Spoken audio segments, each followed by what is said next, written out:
안녕하십니까. 세상 모든 해외 반응들을 소개해주는 반응소년단입니다. 자, 4년을 기다려온 2026 북중미 월드컵이 이놈들 때문에 쫄딱 망해버렸네요. 자, 축구팬들은 지난 4년간 무슨 일이 있어 왔는지 낱낱이 전부 기억을 하고 있죠. 거기에 홍명보가 감독으로 선임되었을 때 이미 예견하기도 했었습니다. 손흥민 마지막 월드컵인데 이번 월드컵 망했다고요. 그런데 소름돋게 진짜 그 말이 현실이 돼버릴 줄은 상상도 못했네요. 2026 북중미 월드컵 48개국이 치르는 첫 월드컵이자 역대급 개꿀조의 이동거리까지 가장 짧게 들었던 우리 대표팀 그 무대에서 이 조별리그를 통과하지 못하고 탈락해버리고 말았습니다. 남의 나라 경기에 경우의 수 따지면서 오매불망 응원하면서 빙고하고 있는데 다 틀리고 이런 우리 모습이 진짜 너무 어이없지 않았나요? 월드컵이 이렇게 모두 끝났으니 뭣도 아닌 일개 유튜버인 제가 감히 거룩하신 축구계를 비판 한번 해보겠습니다. 자, 어제 일요일 탈락이 확정된 직후 홍명보 감독은 한국 시간으로 밤 12시에 기자회견을 열었죠. 너무 짜치지 않습니까? 콩고가 우즈벡을 이기면서 탈락이 확정된 이후 바로 입장 발표를 하지 않고 왜? 한국 시간 자정 넘어서 하나요? 이거 너무 속보이지 않나요? 거기다 급하게 말 바꾼 것도 너무 웃겨요. 생방으로 기자들 앞에서 서서 질문을 받은 것도 아니고 준비해온 종이 한 장 혼자서 읽고 그냥 퇴장을 해버렸습니다. 준비해온 사퇴 입장문을 건들건들한 태도로 전혀 미안함이 느껴지지 않는 표정과 말투로 딱 읽고 주머니에 손 넣고 퇴장을 했습니다. 진짜 이게 끝이었어요. 잘못 본 줄 알았거든요. 표정에는 아무런 미안함도 없었고 말투와 행동은 건들건들하고 읽고 나서는 그냥 주머니에 손을 넣고 걸어 나간 겁니다. 지금 맹비난이 엄청나게 쏟아지고 있죠. 이 사람은 정말 처음부터 끝까지 일관적인 사람이구나 하는 생각이 들더라고요. 자, 사람은 변하지 않습니다. 그리고 대한축구협회는 어떤 반응이었냐? 무응답이죠.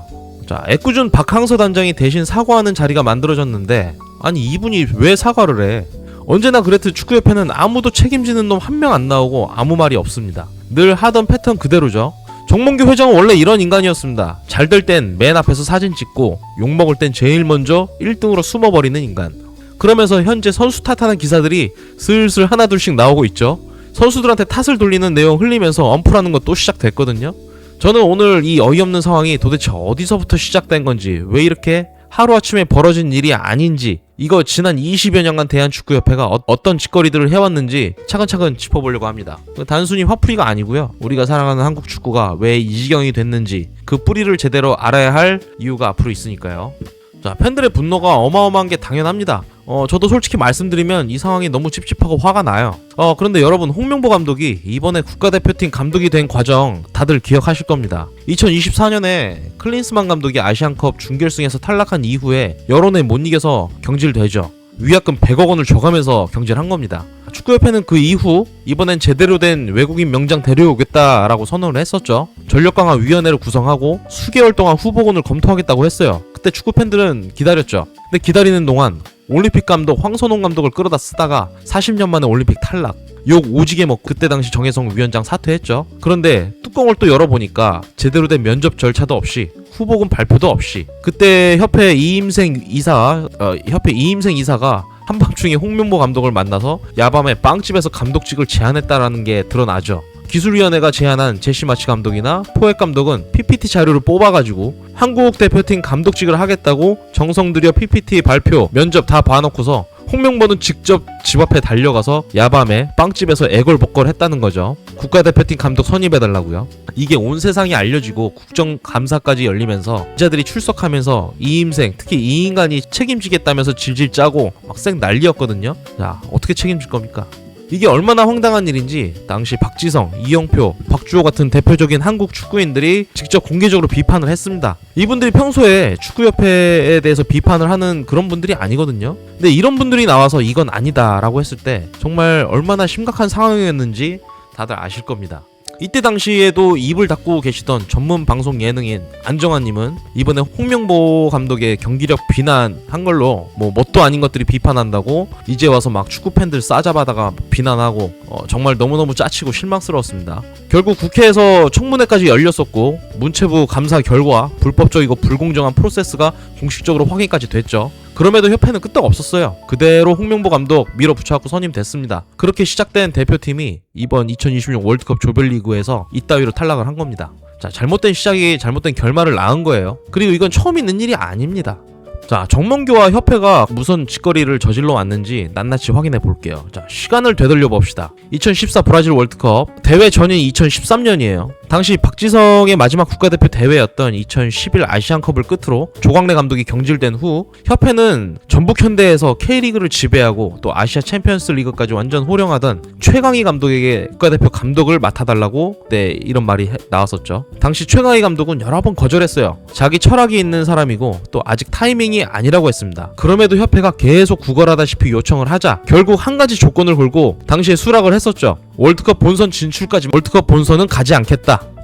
이것도 웃긴 조건이죠. 감독 자신이 아시아 예선까지만 맡겠다고 하고 또 이거 끝나면 월드컵은 안 나간다고 하고 정상적으로 팀이 굴러갈 리가 없잖아요. 당시 2013년 해외파, 국내파, 또 파벌 싸움까지 터지고 해외파 선수들이 대놓고 최강희 감독을 뒤에서 SNS로 조롱하는 사건까지 터졌었어요. 당시 여론과 대표팀은 완전 쑥대밭이 됐었죠. 다들 기억하실 겁니다. 그럼에도 최강희 감독은 온갖 비난을 몸으로 막아내면서 극적으로 브라질 월드컵 본선 진출을 확정 지었습니다. 그리고 그 다음 수순이 어떻게 됐을까요? 다들 알다시피 기다렸다는 듯이 2011 런던 올림픽 동메달을 딴 주인공 홍명보 감독을 선임합니다. 자기들 라인의 선수 출신이 그때 감독을 맡아야 하는 스토리 다 알고 있습니다. 협회가 처음부터 눈독 들였던 카드였다는 거. 굳은 일은 최강희 감독한테 떠맡기고 화려한 본선 무대는 자신들이 키우고 싶은 스타 출신 감독에게 몰아준 겁니다. 그런데 결과가 어떻게 됐죠? 1무 2패, 조별리그 꼴찌로 완전 탈락했죠. 역대 최악의 성적, 최악의 대표팀이라는 얘기를 들었어요. 경기 뛰지도 못하는 선수 컨디션 개무시하고 자기 새끼들만 선발 출전시킨다는 이른바 의리축구. 이 논란 속에 홍명보 감독은 자신의 커리어에 거대한 5점 남기고 그대로 사퇴를 했었고요. 최강희 감독은 상처만 입은 채 밀려나듯이 이때 이후 아예 한국을 떠났습니다. 중국으로 프로 감독으로 왔었죠. 두 명의 명장을 동시에 망쳐버린 거예요. 축구협회 때문에. 그리고 지금 12년이 넘는 시간 지나서 똑같은 일이 또 반복됐어요. 홍명보 감독은 이번에도 특혜를 줘가며 선임을 해버렸고 이번에도 결과는 참담했습니다. 협회는 이번에도 아무런 책임도 지지 않고 있고요. 자, 대한축구협회 이 모든 문제 중심에는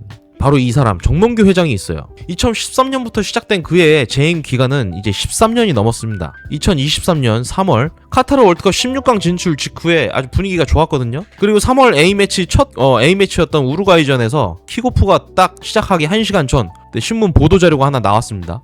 승부 조작 가담자 48명을 포함해서 징계 중인 축구인 100명을 기습 사면한다는 내용이었어요. 근데 그 명분이 월드컵 16강 자축이었습니다. 뭔 개소린가 했었죠.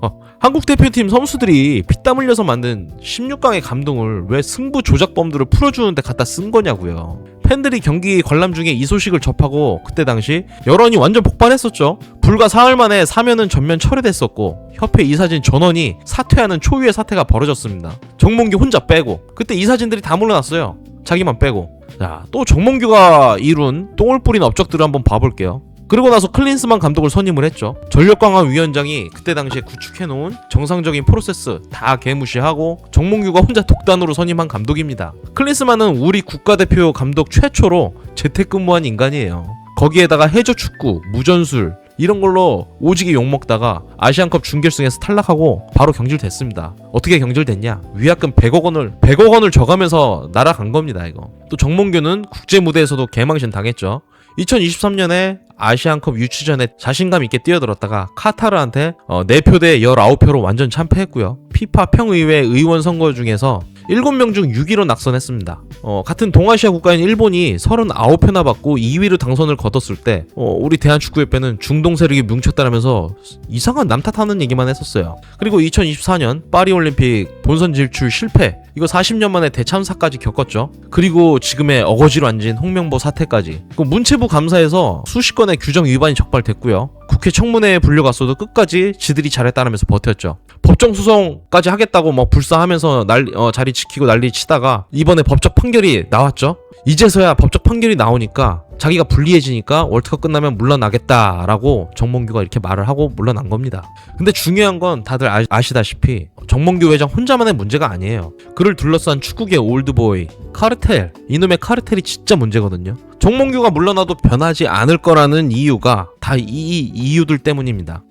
혹시 황보관이라는 이름을 기억하시는 분들 계십니까? 과거 국가대표까지 했었던 성공적인 축구선수를 해온 사람이거든요. 은퇴 후에 일본에서 지도자 생활을 시작했는데 한국에서 프로팀 감독 FC 서울을 처음 맡으면서 그때 완전 처참히 망했습니다. 감독직에서 경질됐어요. 쫓겨났습니다. 이 쫓겨난 사람이 어디를 갔냐? 이런 사람이 축구협회에 가서 한 자리 떡하니 차지하고 그때부터 꿀을 빨기 시작합니다. 자, 이 황보관 씨는 2011년부터 대한축구협회에서 기술위원장을 맡으며 2014 브라질 월드컵의 감독 선임을 총괄한 사람입니다. 아까 말했던 최강희 홍명보의 그 황당한 이중 감독 시스템을 설계하고 실행한 당사자예요. 결과는 다 아시다시피 조별리그 꼴찌 했었고 브라질 월드컵 망했죠. 욕 오지게 먹었고 무능하다고 욕 오지게 먹었어요. 만약 상식적인 조직이라면 이런 사람은 모든 책임을 지고 완전히 물러나야 되는 게 맞아요. 그런데 어떻게 됐느냐? 기술위원장에서 내려오긴 했는데 축구협회를 떠나지는 않았어요. 바로 기술교육실장이라는 자리로 옮겼습니다. 직함만 바뀐 거예요. 그리고 2021년 정몽규 회장의 세 번째 임기가 시작되면서 오히려 더 높은 자리인 대외기술본부장으로 격상됩니다. 대표적인 정몽규 라인이라는 말이 많았죠. 직함을 세탁하면서 협회 내에서 13년을 버티면서 꿀을 빨아온 분입니다. 2014년의 참사 주역이 2024년 축구협회 권력의 핵심에 계속 있었던 겁니다. 클린스만 사태 때도 아시안컵 참패 때도 이 사람은 기술 총괄 수장이었어요. 그러면서도 아무 통제도 못하고 아무런 책임도 지지 않았거든요. 결국 2024년에 홍명보 선임이 논란으로 엄청 커지자 협회 전체가 흔들리고 나니까 조직 개편을 그때 했어요. 조직 개편을 하면서 그제서야 축구협회에서 물러났습니다. 자, 그럼 지금 이 사람은 뭐 하고 있는지 아세요? 파주 프론티어에는 FC 단장직을 맡고 있습니다. 자, 이 사람 이력을 보면 이력에 뭐라고 써있냐면 검색해보면 나와요. 축구협회 이력이 엄청나게 적혀있어요. 자신의 훈장처럼. 이런 이력으로 또 다른 기회들을 계속 받을 수 있는 사람인 겁니다. 전에 이정효 감독이 말했죠. 스타 출신이 아닌 감독들은 단 한 번의 기회에서 떨어지면 그냥 축구계에서 사라진다고. 이게 축구협회 올드보이 카르텔의 민낯입니다. 잘못을 해도 책임지지 않고 직함만 바꿔가면서 자리를 보존하는 구조. 과연 이 사람 한 명뿐일까요? 성과가 없어도 라인만 잘 타면 평생 철밥통이라는 한국 축구 행정의 현실이었던 겁니다. 그러니까 축구인들이 행정 부분까지 자기들만이 다 헤쳐먹는 구조 안에서 독점하면서 자기들이 고인물이 된지도 모르고 있는 겁니다. 저는 이 채널에서 늘 한국의 자랑스러운 이야기를 전해드리고 싶은 그런 유튜버인데, 해외에서 한국 선수들이 인정받는 이야기, 뭐 한국 문화가 또 전 세계를 열광시키는 이야기, 이런 이야기 하는 걸 정말 좋아합니다.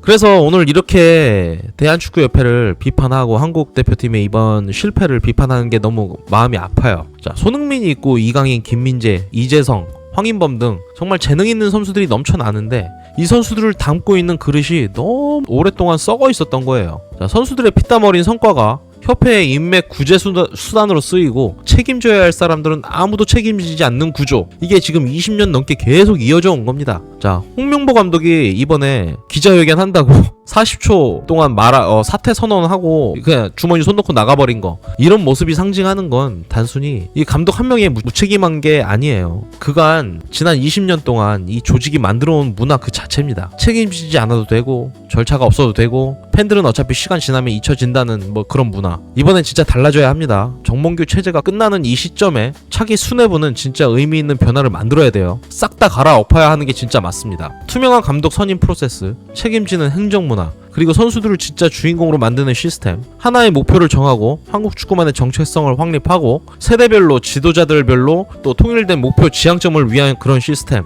축구 팬들은 그런 거 요구할 자격이 있어요. 뜨겁게 응원해온 팬들이 요구할 자격이 있다고요. 뭣도 아닌 자라고 축구인들이 뭐라 해도 팬들은 비판할 수 있다고 생각합니다. 자, 오늘 영상은 여기서 마치겠습니다. 화가 나는 마음에 끝까지 함께 해주신 여러분 정말 감사드립니다. 구독과 좋아요는 이런 이야기 계속 할 수 있게 해주는 힘이 되네요. 반응소년단이었습니다. 감사합니다.